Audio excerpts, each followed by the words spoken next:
भगवान कहते हैं कि जो असंतुष्ट है उसे अनेकानेक लोगों का राज्य वैभव सब कुछ मिल जाए फिर भी परेशान रहता है। इतना तो मिल गया, इतना और मिल जाता। तृष्णा का पेट बहुत बड़ा होता है, कभी नहीं भरता।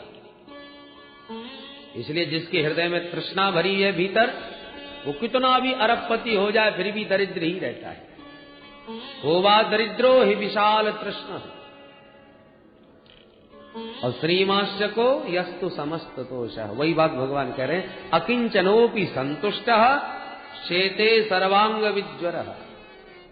घर में फूटी कोणी भी न हो, एकदम अकिंचन हो, परंतु हृदय यदि उसका संतोषी है तो उसके समान धनवान कोई नहीं।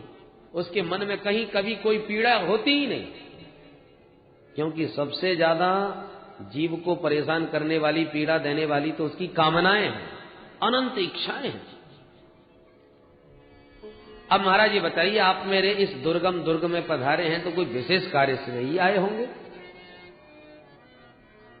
सर्वम नो ब्रूह्य गुह्यम चेत। अब आप कौन से गोपनीय कार्य से आए, किस कार्य की सिद्धि के लिए आए, कृपा करके बताइए। पंडित जी ने तुरंत पत्र निकाल के रुक्मिणी का भगवान के हाथ में थमा दिया। जल्दी से पढ़ लीजिए महाराज, समय बहुत कम है, पत्र पढ़ के आप सब समझ जाएंगे। भगवान बोले पंडित जी आप ही सुना दीजिए। पंडित जी बोले महाराज आपका प्राइवेट पत्र है, कोई राज्यसभा में राजनैतिक पत्र नहीं है जो सबको सुना दूं। भगवान बोले ब्राह्मण, कोई भी रहस्य मैंने आज तक अपने ब्राह्मणों से कभी नहीं छुपाया। इस पत्र में जो भी रहस्य हो आप निसंकोच खोलिए और पढ़ के सुनाइए। जो आज्ञा महाराज। पंडित जी ने पढ़ना प्रारंभ किया। रुक्मिणी पत्र में लिख रही हैं क्या?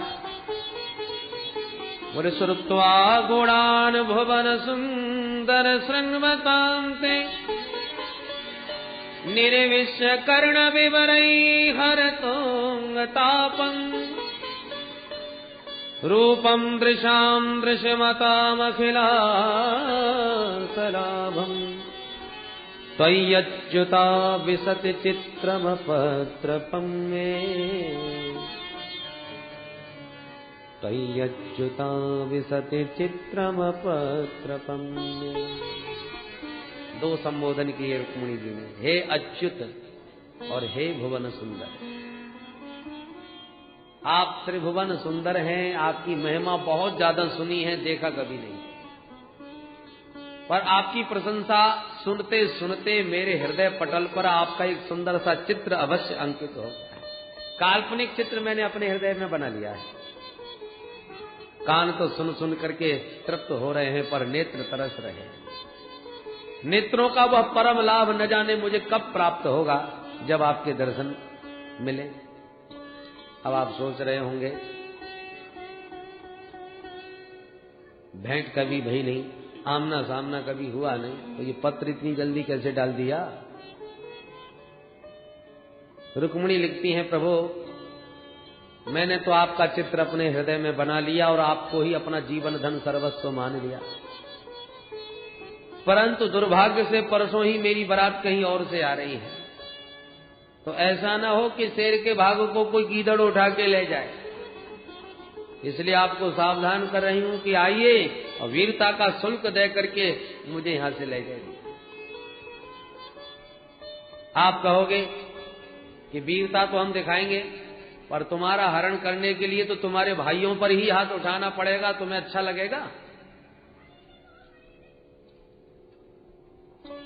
तो रुक्मिणी कहती है ऐसा न करना महाराज, मेरे भाइयों का वध करके किसी को मार करके फिर आप मुझे लेके आए, ये नहीं महाराज। उसका एक उपाय है। क्या? अंतःपुरांतर चरी मनि हत्य बंधु वामुदवहे कथमिति प्रमदाम्यपायम् पूर्वेद्युरस्त महती कुलदेवी यात्रा यस्यां बहिर्नववधू गिरिजामुपेयात् गिरिजामुपेयात्। हमारी कुल परंपरा अनुसार जिस कन्या का विवाह होता है वो विवाह से पहले गिरिजा मंदिर में पूजा करने जाती है। उस परंपरा अनुसार मैं भी जाऊंगी सखियों के साथ। तो उसी मंदिर में आप दर्शन देने पधारिएगा महाराज, तो सारी बात बन जाएगी, कोई झगड़ा नहीं होगा। अब कहीं आप नहीं आए समय पर तो इतना याद रखिए प्रभु, 100 जन्म अभिष्यात, 100 जन्म लेने को तैयार हूं और विवाह करूंगी तो केवल आपके साथ।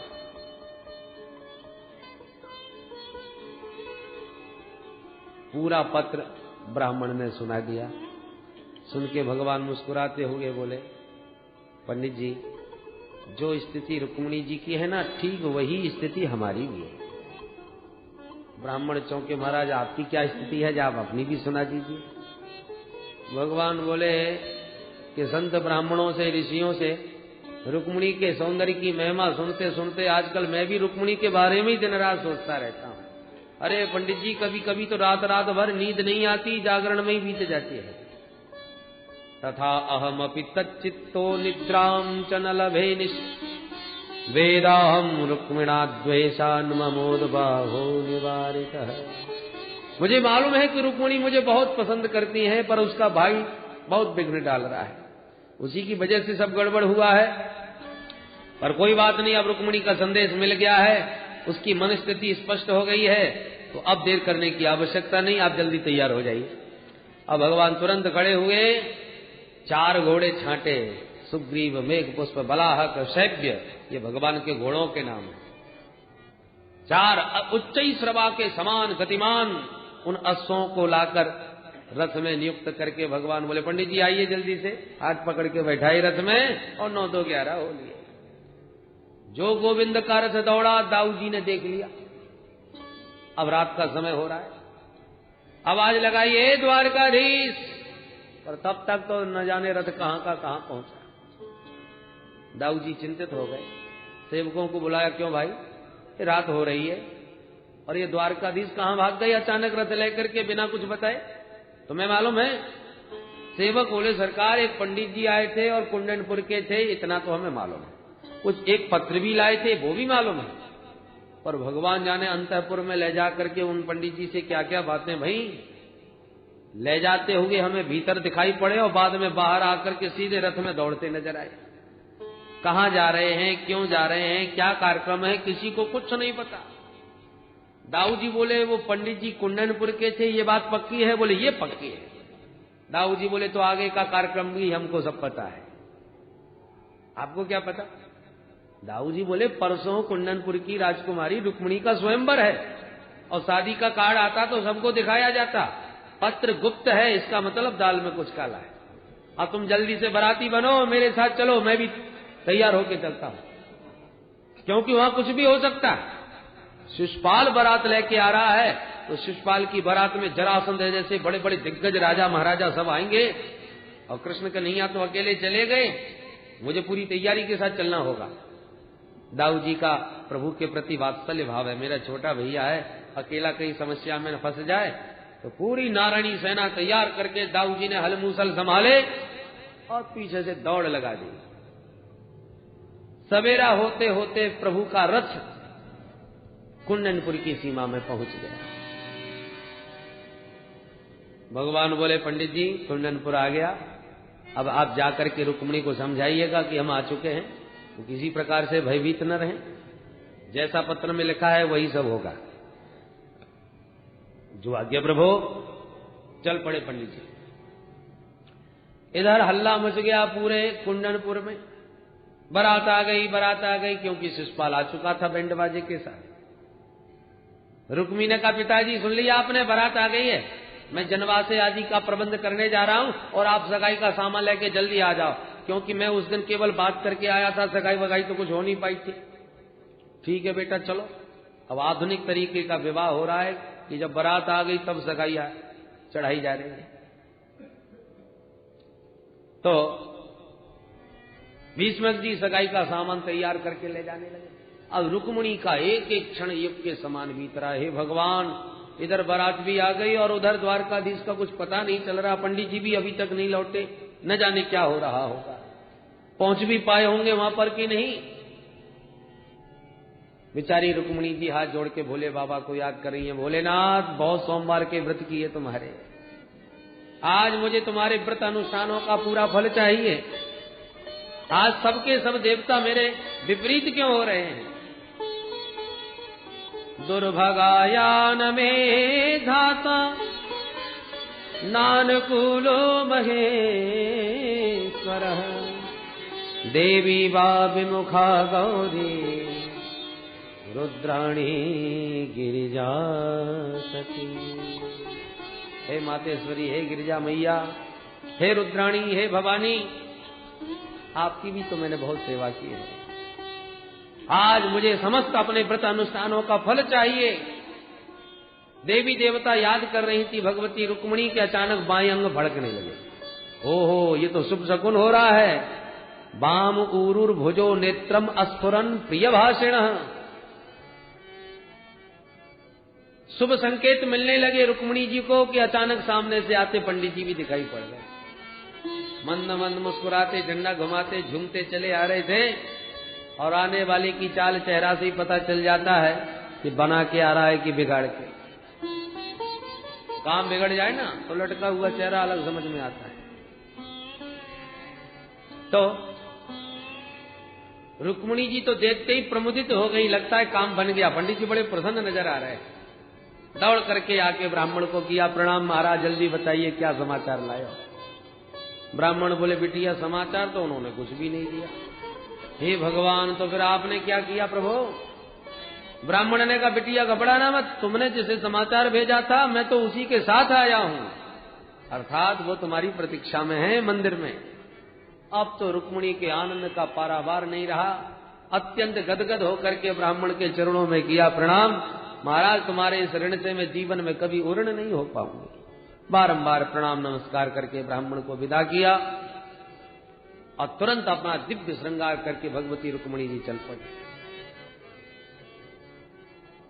मंदिर की तरफ रुक्मिणी जा रही थी सखियों के साथ और उधर भीष्मक जी जा रहे थे सगाई का सामान लेके जनमासे की ओर कि रास्ते में किसी ने खबर कर दी, अरे महाराज मालूम अपने नगर के बाहर द्वारकाधीश कृष्ण खड़े हैं। क्या कहा? द्वारकाधीश कृष्ण? ओहो, तब तो हम पहले उन्हीं का स्वागत करेंगे, उनसे पहले मिलेंगे, उस बाकी का काम सब बाद में होगा। चलिए चलिए। अब भीष्मक जी का अचानक रास्ते में ही कार्यक्रम बदल गया और जो द्वारकाधीश को देखा तो द्रवित होकर दौड़े, आओ आओ सरकार, स्वागत है आपका, मैं तो धन्य हो गया, ऐसी शुभ पावन घड़ी में आप पधारे। बार बार जब भगवान का स्वागत करने लगे तो सगाई का सामान लिए सिर पर जो सेवक चले जा रहे थे उन्होंने समझा दूल्हा सरकार निश्चित यही है। तभी तो महाराज इतना गदगद होकर स्वागत कर रहे हैं। तो सगाई का एक एक करके सब सामान द्वारकाधीश के चरणों में चढ़ाना प्रारंभ कर दिया। सगाई चढ़नी थी शिशुपाल की, पर चढ़ गई गोपाल की। भगवान भी मुस्कुरा के बोले महाराज ये सब करने की क्या आवश्यकता थी? अब भीष्मक जी को लगा गड़बड़ तो हो ही गई। हाथ जोड़ के बोले अरे सरकार, मैंने तो जैसे ही सुना कि आप पधारे हो बस मेरी खुशी का तो पारावार नहीं रहा। मैं आपका भला क्या स्वागत कर सकता हूं? आइए आइए, पहले मेरे घर चलिए महाराज। आज ही बिटिया का विवाह कैसी शुभ घड़ी में आप आए। भगवान बोले वैसे आज हम बहुत जल्दी में हैं, पर भी तुम्हारा प्रेम देख करके, स्नेह देख करके मना भी नहीं करते बनता। चलो चले चलते। हाथ पकड़ के अपने रथ में बैठा के भीष्मक जी गदगद होकर के प्रभु द्वारकाधीश को अपने नगर में लाए। अब नगर में तो हल्ला पहले ही से मचा हुआ था कि बारात आ गई, बारात आ गई। भीष्मक महाराज के रथ में जब द्वारकाधीश का दर्शन किया नगर वासियों ने गदगद हो गए। ओहो, रुक्मिणी के भाग्य खुल गए, देखो कितना सुंदर दूल्हा है। वही आए नगर में, कुंदनपुर में इतना सुंदर दूल्हा आज तक कभी ना आया। जो देखे वही गदगद हो जाए। अब भीष्मक जी सुन सुन के परेशान, बड़ा गड़बड़ हो रहा है भाई। सोच कुछ रहे थे, हो कुछ रहा है। अब किस किस का मुंह बंद करें, किस किस को समझा दें। एक सेवक को बुला के कहा इसको समझाओ, ये क्या बकवास कर रहे हैं लोग, लोगों को भ्रम हो रहा है। सेवक ने देवियों को जाके समझाया, हे देवियों पागल हो गई हो, ये हमारे मेहमान द्वारकाधीश कृष्ण हैं, दूल्हा सरकार नहीं है। दूल्हा सरकार जनवासे में ही सो रहे हैं अभी। जब ये समाचार मिला तो सब बेचारियां जितनी भी देवियां थी सब उदास हो। एक बोली, हे भगवान, हम तो सोच रही थी कुंदनपुर के भाग्य खुल गए जो इतना सुंदर दूल्हा मिला, और भगवान जाने रुक्मिणी के भाग्य में कौन सा दूल्हा है। यहां से सुंदर तो कोई है हो ही ना सके। एक बुढ़िया तो बोली, हे भगवान, आज तक मैंने जीवन में जितने पुण्य किए हों उसका एक ही फल मांगूंगी कि मेरी बिटिया राजकुमारी रुक्मिणी को यही वर मिले। अस्यैव भार्या भवितुम रुक्मिणी अर्हति न परा। देवी देवता जितने भी नर नारी हैं नगर के, वो सब अपने अपने सुकृत मनाने लगे कि हमारी राजकुमारी को यही वर मिले। जो देखे वो निहाल हो जाए। अब भगवान को लगा कि रुक्मिणी उधर मंदिर में पहुंच रही होंगी, हमको बहुत विलंब हो रहा है, तो दर्शन करते घूमते घूमते नगर में बोले, बस महाराज अब हमारी हाजिरी इतना ही स्वीकार कर लो, हम जल्दी में अब आज्ञा चाहिए। अरे महाराज, शादी में पूर्णतः सम्मिलित होके जाते तो बड़ी खुशी होती। भगवान बोले, देखो महाराज, आपने कोई चिट्ठी तो हमको भेजी नहीं थी, वो तो अचानक हम वहां से निकल रहे थे तो देवी माँ का दर्शन किया, साथ साथ में आप सबका भी दर्शन हो गया, अतः हमारी इतनी हाजिरी स्वीकार कर लो। क्योंकि मैं विलंब से घर पहुंचा तो मेरे बड़े भैया बहुत नाराज होंगे, उनको बड़ी मेरी चिंता रहती है, वो अभी भी मुझे छोटा बच्चा ही समझते हैं, इसलिए विलंब नहीं होना चाहिए। भीष्मक जी ने मन में सोचा, रोकना ज्यादा ठीक भी नहीं है, मेरा बेटा बहुत नालायक है, न जाने कैसा उल्टा उटपटांग कोई व्यवहार करेगा तो बात बिगड़ जाएगी, इसलिए अच्छा यही है कि राजी राजी इनको विदा कर ही रहना चाहिए। रोकने का ज्यादा दुराग्रह न करते हुए भीष्मक जी ने कहा, बस महाराज ऐसी कृपा दृष्टि आपकी बनी रहे, जैसे आज अचानक आपने कृपा करी, बस मैं तो इसी से कृतार्थ हो गया, ऐसी कृपा बनी रहे। भगवान हंस के बोले, चिंता न करो, भगवान ने चाहा तो आना जाना हमेशा ही बना रहेगा। और यूं कह के भगवान तो अपने रथ में बैठ के चल दिए। उधर भगवती रुक्मिणी जब सखियों के साथ मंदिर में पहुंची तो ये समाचार शिशुपाल तक पहुंच गया। उनके गुप्तचरों ने कह दिया, महाराज तुम यहाँ दूल्हा बने बैठे हो, हम अभी नगर भ्रमण करके लौटे हैं, वहां नगर में सब नर नारी वो द्वारकाधीश कृष्ण को ही दूल्हा समझ करके स्वागत कर रहे हैं। क्या कहा कृष्ण? बोले हाँ, जरासंध बारात में आया था, उसका माथा खराब हो गया। शिशुपाल, तुम्हारी शादी में ये कृष्ण कहां से आ गया? अरे कृष्ण बलराम को तो मैंने पहाड़ में आग लगा के भस्म कर दिया था, फिर वो यहां भूत बन के कहां से आ गया? और यह सचमुच तुम्हारे विवाह में श्री कृष्ण आया है तो समझ लो दाल में कुछ काला है। ये कृष्ण कन्हैया बड़ा खतरनाक है। शिशुपाल बोला, तुम तिल को पहाड़ बना रहे हो, अरे आया है तो आने दीजिए, आप अचानक उसके नाम से इतने घबरा क्यों गए? वो गमार ग्वाला हमारा क्या बिगाड़ लेगा? जरासंध बोले, मित्र यही गलती मैंने भी पहले करी थी, मैं भी उसे गमार ग्वाला ही समझता रहता था, और जब 17 बार बुरी तरह उसने मुझे मारा और भगाया तब मेरी समझ में आया कि वो केवल ग्वाला नहीं है, वो बहुत खतरनाक है। इसलिए तुम्हें सावधान कर रहा हूं, तुम भी ग्वाला समझने की गलती न कर बैठना। बहुत होशियार है, बहुत नटखट है, बहुत बलशाली है। शिशुपाल बोले, तुम खामखा हमको डरा रहे हो। बाराती सब खड़े होके बोले, महाराज आपको किसी प्रकार से चिंता करने की आवश्यकता नहीं, हम केवल बारात के लड्डू खाने नहीं आए, पूरी तैयारी के साथ आए हैं, बोलो क्या क्या है? शिशुपाल बोला, तो जाओ नगर को घेर लो, कहीं कोई उपद्रव न होने पावे। बोले महाराज तो ठीक है, हम जा रहे हैं। सारे सैनिक ले ले हथियार दौड़े, पता चला रुक्मिणी मंदिर में पूजा करने गई है, तो दौड़ के सैनिकों ने सारा मंदिर घेर दिया,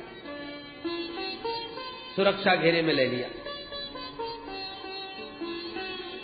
और मंदिर में बैठी रुक्मिणी जी देवी माँ की पूजा करके प्रार्थना कर रही है, नमस्ते त्वाम्बिके भीक्षणम् स्वसन्तानयुतां शिवाम् भूयात् पतिर्मे भगवान् कृष्णस्तदनुमोदताम्।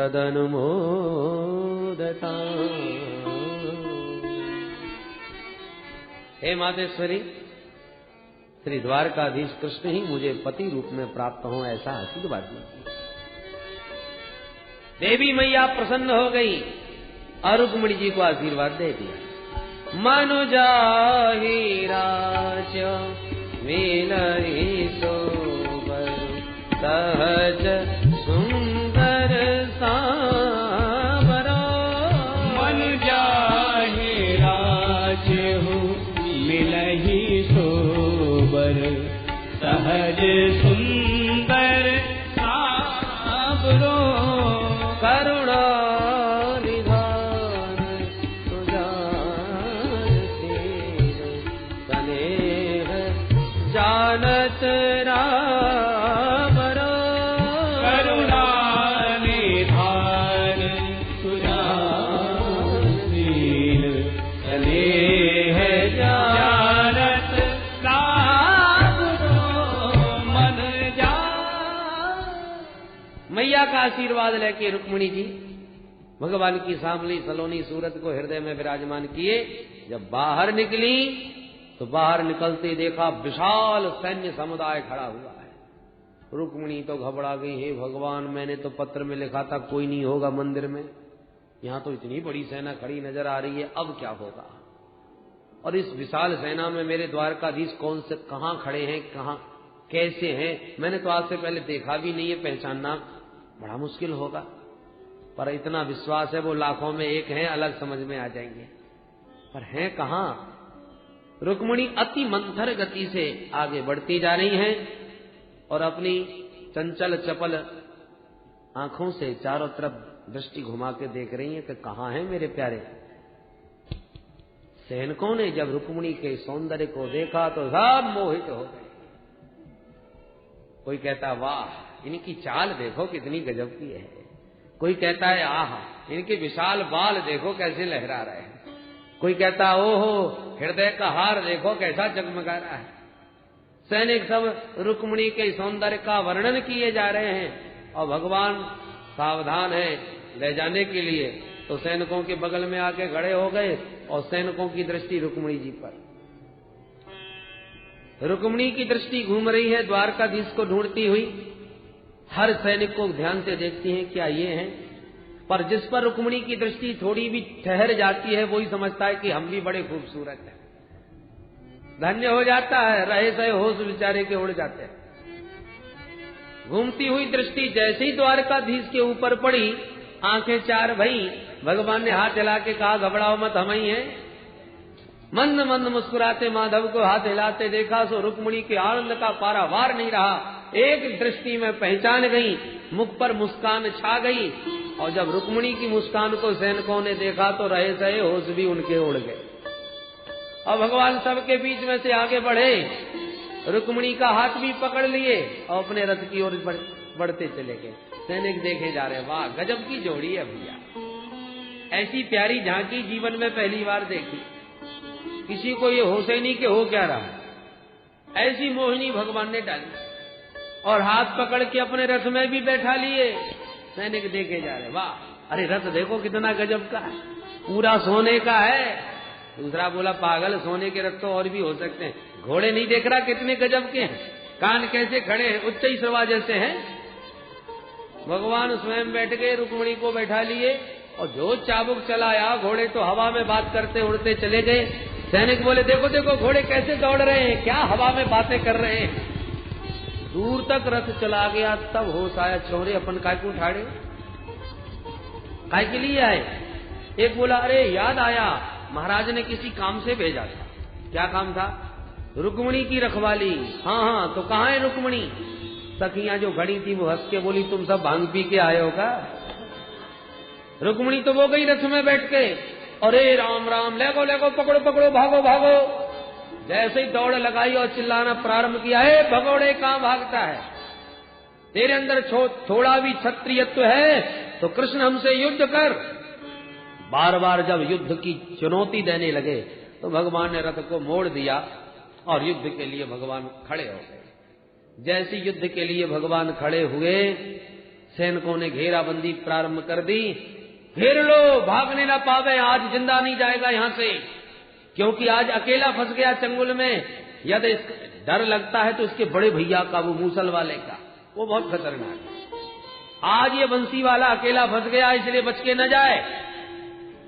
घेराबंदी कर रहे थे। अचानक जोर से आवाज सुनाई पड़ी, बोल द्वारकाधीश की जय। भगवान ने चौंक करके पीछे मुड़ के देखा, ये हमारी जय किसने बोली भाई?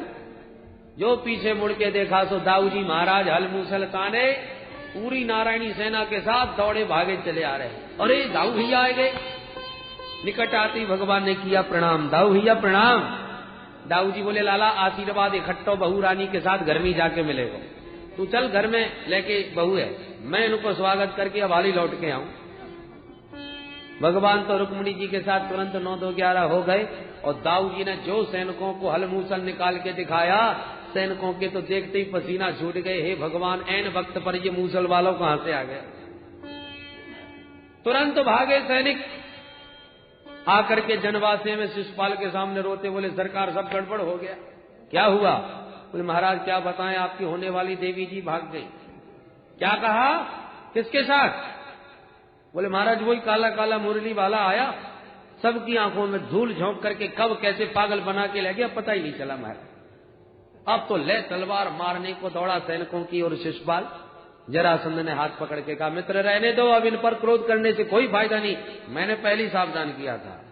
वो काला काला मुरली वाला बहुत खतरनाक है, मैं भुक्त भोगी था तो मैं भी सावधान किया, तुमने मेरी बात पर ध्यान नहीं दिया। शिशुपाल बोला सब गड़बड़ हो गया मित्र, मैं तो आत्महत्या करके अब यही मरता हूं, मैं जिंदा नहीं जाऊंगा, क्योंकि बैंड बाजे के साथ बारात लेके आया था, बिना बहू को लेके जाऊंगा, दुनिया उपहास करेगी, भाभियां जिंदगी भर मेरे को उलाहना देंगी, मेरा उपहास उड़ाएंगी, ये भी कोई जिंदगी है? जरासंध ने देखा शिशुपाल बहुत बेचारा दुखी हो रहा है, हाथ पकड़ के कमरे में लाके समझाया, देखो मित्र, जीवन में जय और पराजय तो आती ही रहती है, और छात्र जीवन में क्षत्रियों का तो एक काम ही है, भो भो पुरुष शार्दूल दौर मनुष्य मिदम त्यज। पुरुष सिंह होकर के इस प्रकार मन को दुर्बल न बनाओ मित्र, तुम मुझे देखो, शौरहि सप्तदशाहं वै संयुगानि पराजिता त्रयोविंशति विस्तैन्यैर्जिज्ञ एकमहं परम्। इसी सूरसेन वंशज कृष्ण ने मुझे 1-2 बार नहीं, पूरे 17 बार हराया, 23 अक्षोणी विशाल सेना के साथ हराया, पर हिम्मत मैंने कभी नहीं हारी। तो 18वें युद्ध में फिर मैंने भी उसे ऐसा भगाया कि रण छोर बना, छोड़ जन्मभूमि मथुरा, आज समुद्र में घुसा बैठा है। तो मैंने इतनी बार पराजय का मुख देखा फिर भी हिम्मत नहीं हारी, और एक तू है जो पहली बार पराजय पाते ही आत्महत्या तक की बात सोचने लगा, कैसा वीर है। तब शिशुपाल को शांति मिली कि हमसे भी बड़े बड़े बेशरम पड़े हैं, तो हम काहे क्यों मरे? हमारा मित्र 17 बार हारा बैठा है, हम तो आज पहली बार ही हारे हैं। बेचारे को बड़ी हिम्मत आएगी। दुल्हन के डोले में स्वयं बैठ गया और रोता रोता अपने घर मुंह छुपा के गया, और तब से शिशुपाल कट्टर दुश्मन भगवान का बन गया। जब तक दिन भर में 100 गाली ना सुना दे इसका भोजन ही हजम नहीं होता, इतना दुश्मन भगवान का बन बैठा। परंतु जब रुक्मिणी जी के बड़े भाई रुक्मी को समाचार मिला कि मेरी बहन का हरण करके कृष्ण ले गया, तब तो उसे बड़ा क्रोध आया और उसने पूरी सेना के बीच, अपने परिजनों के बीच अस्त्र उठा के प्रतिज्ञा करी, अहत्वा समरे कृष्णम अप्रत्युहित रुक्मिणी कुंडिनम न प्रवेक्षामि सत्यमेतत् ब्रवीमि वह। ये मेरी सत्य प्रतिज्ञा है, मैं कृष्ण को मार के अपनी बहन को यदि वापस लौटा के नहीं लाया तो इस कुंडनपुर में कभी प्रवेश नहीं करूंगा, मैं कुंडनपुर वासियों को मुंह नहीं दिखाऊंगा। प्रतिज्ञा करके चल पड़ा और भगवान का रथ रास्ते में पकड़ लिया। जो लड़ने की चुनौती दी तो भगवान ने भी युद्ध प्रारंभ कर दिया। रुक्मिणी घबरा गई, हे भगवान ये क्या गड़बड़ हो गया, एक तरफ भैया एक तरफ पतिदेव, भयंकर युद्ध, रुक्मिणी क्या करे। परंतु जब सब रथ घोड़े समाप्त कर दिए रुक्मी के, निहत्ता रुक्मी खड़ा रह गया, कोई हथियार हाथ में नहीं। तब भगवान ने तलवार निकाली चमचमाती, तलवार निकालते देखती रुक्मिणी घबरा गई, चरण पकड़ लिए प्रभु के रथ में। योगेश्वरा प्रमेयात्मन देव देव जगतपते हंतुम नारहसि कल्याण भ्रातरम में महाभुज। हे महाभग, हे योगेश्वर, हे जगतपति प्रभो, बुरा भला जैसा भी सही पर मेरा भैया है। मेरे विवाह की बेला में मेरी आंखों के सामने तो कम से कम मेरे भाई का वध न करो, अन्यथा ये मेरा विवाह जीवन भर के लिए कलंकित हो जाएगा। जब भी भाभियों का वो वैधव्य रूप देखूंगी मुझे बड़ी पीड़ा होगी। भगवान मुस्कुरा पड़े रुक्मिणी को भयभीत देखकर और हंस के बोले, देवी जी ज्यादा मत घबराओ, यह तुम्हारा भैया है तो अब मेरा भी तो कुछ लगेगा। अब मारना थोड़ी है, रिश्तेदार बन गया है, पर इसका अभिमान थोड़ा सा तोड़ना बहुत आवश्यक है। तुम घबराना मत। रथ से कूद पड़े प्रभु